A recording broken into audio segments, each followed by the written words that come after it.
अस्सलाम वालेकुम अज़ीज़ तलबा। मैथमेटिक्स का आज पेयरिंग स्कीम और गेस्ट पेपर आपके साथ शेयर किया जा रहा है। ये कुछ ऑब्जेक्टिव टाइप पेपर है जो 15 मार्क्स पर मुश्तमिल होगा और जिस जिस चैप्टर से जो जो भी आएगा वो आप देख रहे हैं स्क्रीन पर। इसी तरीके से जो सब्जेक्टिव पेपर है, शॉर्ट क्वेश्चन आंसर और लॉन्ग क्वेश्चंस आप स्क्रीन पर मुलाहिजा कर रहे हैं और साथ थ्योरम और सब्जेक्टिव पेपर आपके साथ। बहरहाल आज एक बड़ा जामे और बड़ा मुख्तसर वक्त में ज़्यादा से ज़्यादा मार्क्स हासिल करने के लिए आपके साथ ये एक गेस्ट पेपर शेयर किया जा रहा है। तो इस गेस्ट पेपर के अंदर बड़े टेक्निकल बुनियाद के ऊपर इसको ऑर्गेनाइज़ करने के बाद आपके साथ शेयर करने जा रहे हैं। उम्मीद है कि इंशाअल्लाह ताला पेपर में आपको इंतहाई मावन साबित होगा।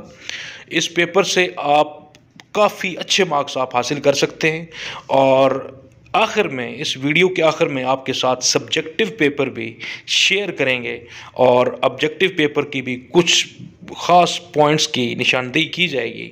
उम्मीद है कि आप इसके भरपूर फ़ायदा उठाने की कोशिश करेंगे और इसको अच्छी तरीके से तैयार करेंगे और अपने दीगर दोस्तों के साथ भी इसको शेयर करेंगे। तो लिहाजा स्टार्ट करते हैं हम। बिस्मिल्लाहिर्रहमानिर्रहीम। अजीज़ तलबा, guest paper mathematics annual exams 2022 इसका आपके साथ शेयर किया जा रहा है और ये जो वीडियो है ये इंशाअल्लाह ताला आपके लिए काफ़ी मामूल साबित होगी। जैसा कि प्रीवियस एक्सपीरियंस रहा है, इंग्लिश का भी guest paper last time share किया गया था तो उससे भी काफ़ी यकीनन आप मुतमिन हुए होंगे और अगर आपने उसको प्रिपेयर किया है तो आप उसमें से मैक्सिमम मार्क्स भी हासिल करेंगे।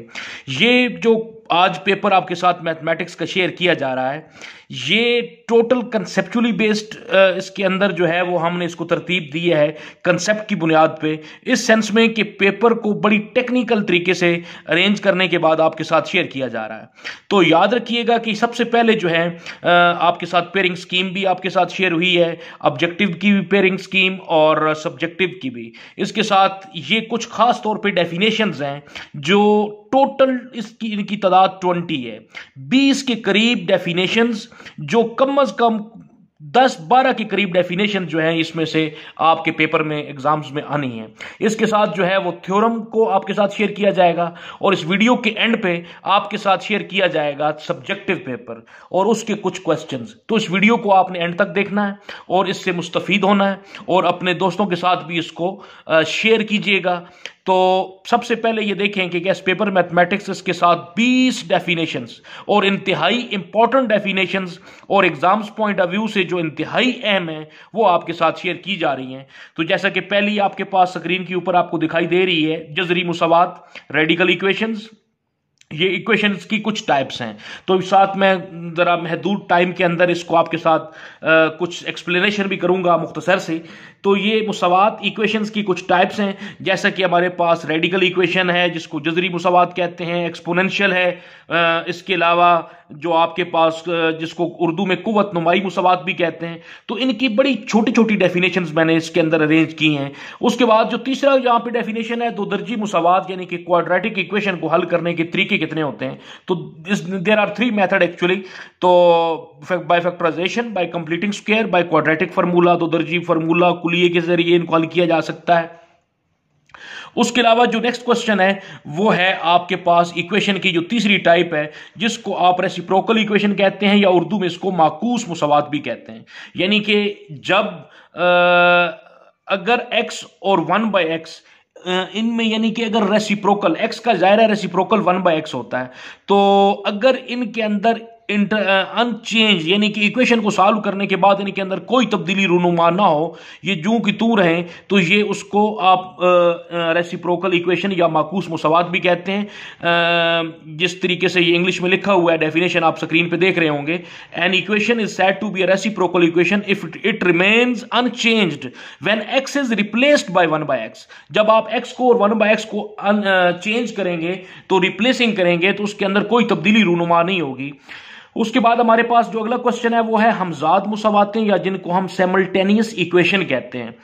ऐसी इक्वेशन जिनका सोल्यूशन सेट जो आप निकालते हैं मुख्तलिफ तरीकों से, ऊपर आपने पढ़ा है कि उनके 3 तरीके हैं, तो अगर तो उन 3 तरीकों से निकालेंगे तो उनका सोल्यूशन सेट जो है वो सेम रहे, मुश्तरक रहे, कॉमन रहे, तो उसको आप क्या नाम देंगे?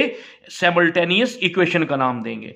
नेक्स्ट क्वेश्चन आपके पास है जो स्क्रीन पर आप देख रहे हैं, सिमेट्रिक तफाल, या इसको आप बोलते हैं सिमेट्रिक फंक्शन कहते हैं।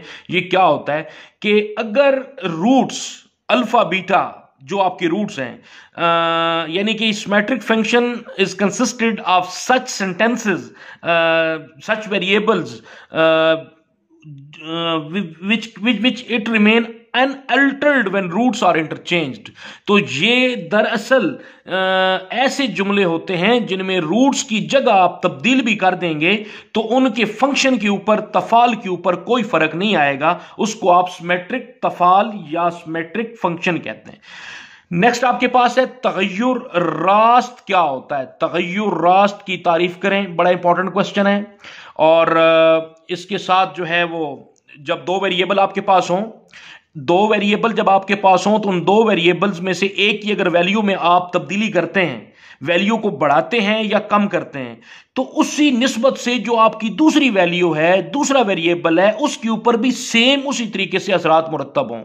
इट्स मीन कि जब आप एक्स और वाई अगर वेरिएबल हो, एक्स की कीमत आप जितनी बढ़ाएंगे उतनी ही वाई की कीमत बढ़े, एक्स की कीमत जितनी आप कम करेंगे उतनी ही वाई की कीमत भी कम हो, तो इनके दरमियान जो रिलेशन होता है ये तगय्युर रास्त कहते हैं उर्दू के अंदर, और इंग्लिश में इसको बोलते हैं डायरेक्ट वेरिएशन। अच्छा, इसके अपोजिट भी एक होता है जिसे आप माकूस, तगय्युर माकूस कहते हैं, यानी कि वो इनडायरेक्ट वेरिएशन होता है।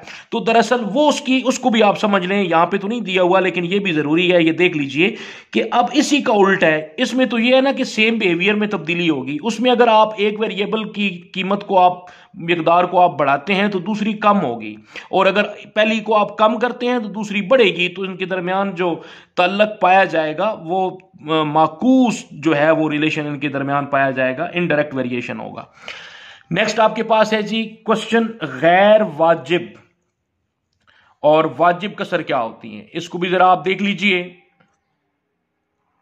कि गैर वाजिब वो कसर होगी, जाहिर है कसर के अंदर एक शुमार कुनिंदा होता है, एक मखरज होता है, एक नोमिनेटर होता है, एक डिनोमिनेटर होता है। ऐसी कसर जिसमें शुमार कुनिंदा का दर्जा मखरज से ज्यादा हो या उसके कम से कम बराबर हो तो वो जाहिर है गैर वाजिब है। अच्छा, इसी को उल्ट करें तो वो वाजिब कसर होगी, वो प्रॉपर फ्रैक्शन होगी। क्या मतलब कि अगर शुमार कुनिंदा यानी कि नोमिनेटर का जो शुमार कुनिंदा का जो दर्जा होगा वो मखरज से कम हो, if the degree of numerator is less और less than denominator, then it is said to be a proper fraction. तो इस तरीके से इसको आप देख सकते हैं। नेक्स्ट है आपके पास नातिक कसर की तारीफ करें।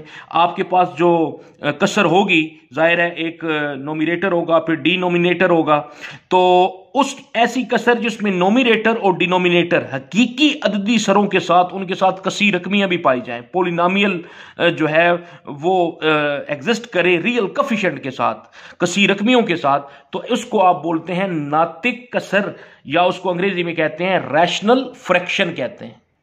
उसके बाद आपके पास है जी बाइनरी रिलेशन। क्या होता है देखें, अगर 2 सेट आपके पास हो ना, सेट ए और सेट बी, तो उनके दरमियान जो आप मुरत्तब जोड़े बनाएंगे, यानी कि आप उनके दरमियान जो क्रॉस प्रोडक्ट बनाएंगे उनका, तो उसको आप बाइनरी रिलेशन कहते हैं। यानी कि ए के हर एलिमेंट को बी के हर एलिमेंट के साथ जो आपका रिलेशन बनेगा, एक जोड़ा बनेगा, उसको आप सनाई रब्त का नाम देते हैं।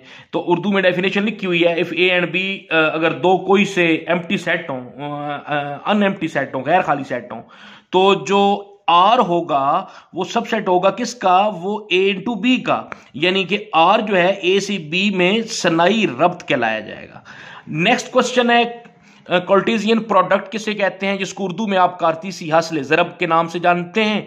तो इसके लिए ये याद रखें, अगर ए और बी 2 गैर खाली सेट हों, यानी कि ए और बी जो है वो कोई ना कोई किसी न किसी एलिमेंट्स पर मुश्तमिल हो, तो कार्तीसी हासिल ज़रब ए क्रॉस बी तमाम मुतरत्तिब जोड़ों पर मुश्तमिल होता है। यानी कि if A and B are two non empty set then Cartesian product A cross B consist of all the order pairs, जो उस रिलेशन के अंदर एग्जिस्ट करेंगे तो वो तमाम जोड़े होंगे, मुतरद्दिद जोड़े होंगे, उसको आप कार्टेशियन आसले ज़रब के नाम से जानते हैं, कार्टेशियन प्रोडक्ट कहते हैं। अच्छा, नेक्स्ट क्वेश्चन है तफाल किसे कहते हैं? इसका आंसर आप वर्बली समात फरमाएंगे। फंक्शन, जाहिर है फंक्शन क्या होता है? फंक्शन आपने डिफरेंट 5वें चैप्टर के अंदर आपने पढ़े हैं। ऑन टू फंक्शन होता है, इन टू फंक्शन होता है, वन टू वन फंक्शन होता है, बाइजेक्टिव फंक्शन होता है। तो फंक्शन का मतलब यही होता है कि अगर कोई एक क्वांटिटी वो दूसरी के ऊपर डिपेंड कर रही है। और इसके अलावा आप ज़हन में रखें कि जो मैथमेटिक्स के अंदर आपने पढ़ा है कि अगर किसी डोमेन, अगर किसी फंक्शन की डोमेन या रिलेशन की डोमेन जो है वो सेट ए के बराबर हो और उसकी जो रेंज है वो सेट बी के बराबर हो, तो वो कोई ना कोई वो फंक्शन कहलाया जाएगा। उसको आप फंक्शन भी कहते हैं, उसको आप तफाल भी कहते हैं। अगर ए और बी दो सेट हो तो डोमेन ए के बराबर हो और रेंज जो है वो बी के बराबर हो, तो उसके अंदर कोई रिपीटिशन भी ना हो, तो वो फंक्शन है। नेक्स्ट क्वेश्चन है geometric mean. Define geometric mean और अकलीदी को औसत की तारीफ करें। तो इसकी डेफिनेशन है the geometric mean of n positive values x1, x2, x3, x4 and so on up to xn is defined as the nth positive root of their product। यानी कि ये जो पूरे मदात होंगे इनके हासिल ज़रब का nth मुस्बत रूट जो होगा वो अकलीदी औसत या उसको ज्योमेट्रिक मीन का नाम दिया जाएगा। नेक्स्ट क्वेश्चन है हिसाबी औसत, जिसको आप अंग्रेजी के अंदर अरिथमेटिक मीन भी कहते हैं। तो अरिथमेटिक मीन वो कीमत है जो तमाम मुदात के मजमूए को, यानी कि अगर आपके पास 5 वैल्यूज हैं तो 5 डिफरेंट वैल्यूज को आपस में आप जमा कर लें और फिर 5 पे ही तकसीम कर लें। सिमिलरली अगर 10 वैल्यूज हैं डिफरेंट तो उन 10 वैल्यूज को आप आपस में ऐड करने के बाद 10 पे ही तकसीम करना है। यानी कि वो कीमत जो तमाम मुदात के मजमूए को तादाद से तकसीम करने से हासिल हो उसको आप अरिथमेटिक मीन कहते हैं। इसका फार्मूला भी है sigma f over total number of over x, या एन से भी जाहिर कर सकते हैं, यानी कि sum of values divided by total number. तो ये होगा आपका हिसाबी औसत। नेक्स्ट है आपके पास मोड किसे कहते हैं, जिसको उर्दू में आधा भी कहते हैं आप, यानी कि किसी भी मदाद के अंदर जो डाटा आपको अवेलेबल है उस डाटा के अंदर अगर वो वैल्यूज जो ज्यादा से ज्यादा दोहराई जा रही हो, रिपीट की जा रही हो मैक्सिमम टाइम, उसको आप आधा कहते हैं या उसको आप मोड कहते हैं। Most frequent occurring observation in the data, यानी कि मवाद में ज्यादा से ज्यादा या बार बार ज्यादा से ज्यादा आने वाली मदाद जो है वो आधा कहलाती है। उसके बाद 7 की तारीफ है डिफाइन रेंज, किसी मवाद की इंतहाई मदाद के फर्क को, इंतहाई मदाद के फर्क को 7 कहते हैं। बड़ी मुख्तसर सी डेफिनेशन है और बड़ी जामे सी डेफिनेशन लिखी हुई है। The extent of variation between two extreme observation of data set is measured by range. उसको रेंज का नाम दिया जाता है या उसको इस तरीके से आप कैलकुलेट कर सकते हैं।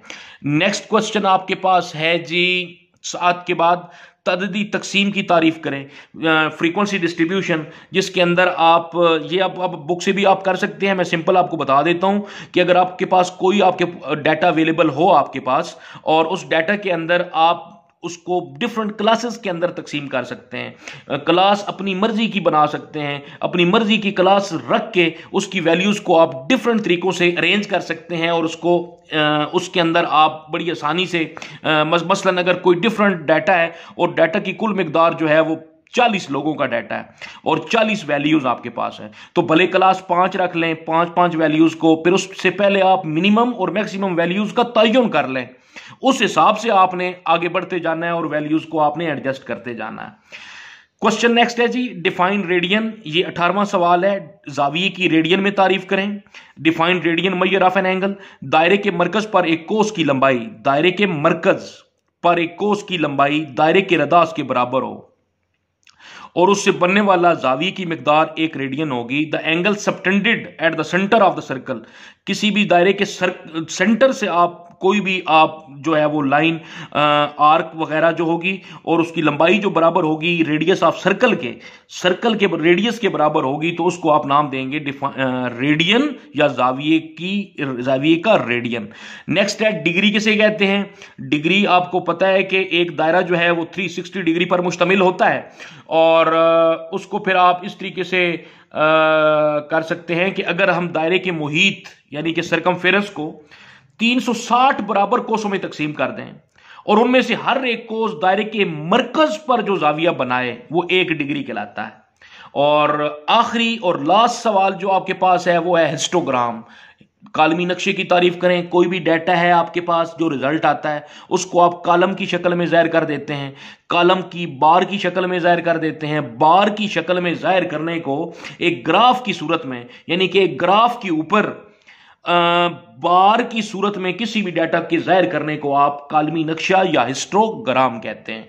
बहरहाल ये कुछ सवालात थे। अब इस सवाल के एंड पे आपके साथ पेपर भी शेयर किया जाएगा, सब्जेक्टिव भी, और खास तौर पे आपके साथ शेयर किए जाएंगे थ्योरम्स। और टोटल 4 थ्योरम्स हैं जिनमें से 2 थ्योरम आपके पेपर में आएंगे, और इंशाल्लाह मैक्सिमम आप इस सब्जेक्टिव पेपर से भी और इन डेफिनेशंस और ऑब्जेक्टिव और पेयरिंग स्कीम से आप फायदा उठा के अपने पेपर को जामे तरीके से आप तैयार भी कर सकते हैं और इसको आप प्रिपेयर भी कर सकते हैं। और इसको अपने दोस्तों के साथ शेयर जरूर कीजिएगा, जो भी इससे फायदा जिसको भी हो जाए तो ये भी एक कार खैर है कि कम से कम अगर पहले नहीं पढ़ा तो अब कम से कम इस गेस्ट पेपर के थ्रू तो अपनी वो तैयारी अपनी यकीनी बना सकते हैं।